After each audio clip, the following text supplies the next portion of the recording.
Le Point Bourse vous est présenté par Bourse Direct.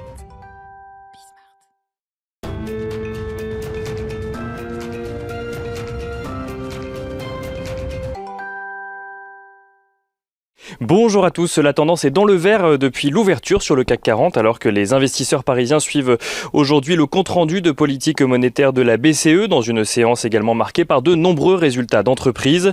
Du côté de la BCE, tout d'abord, les investisseurs n'attendent pas de changement particulier. Celle-ci devrait conserver ses achats d'actifs mis en place dans le cadre du plan mis en place face à la pandémie au même rythme que précédemment. La prochaine revue sur le sujet devant avoir lieu au mois de juin.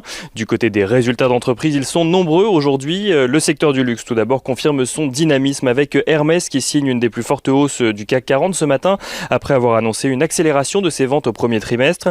Des ventes tirées par la demande en Asie, mais également par une résistance de la demande en Europe ainsi qu'une reprise progressive de celle-ci sur le continent américain.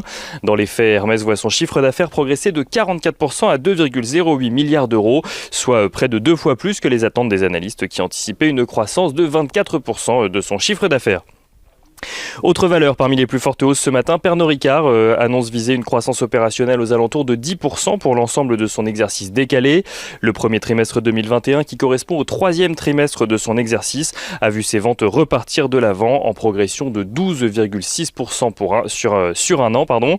Renault annonce de son côté avoir retrouvé de la croissance organique sur la période. Le chiffre d'affaires du constructeur automobile progresse de 4,4% à taux de change et à périmètre constant, même si au global, celui-ci recule de plus de 1%. Orange annonce de son côté que son EBITDA recule de 0,3% sur les 3 premiers mois de l'année. Sur l'ensemble de l'année, Orange vise que celui-ci soit, je cite, stable négatif. Et enfin, Accor qui est toujours touché de plein fouet par les mesures de restriction.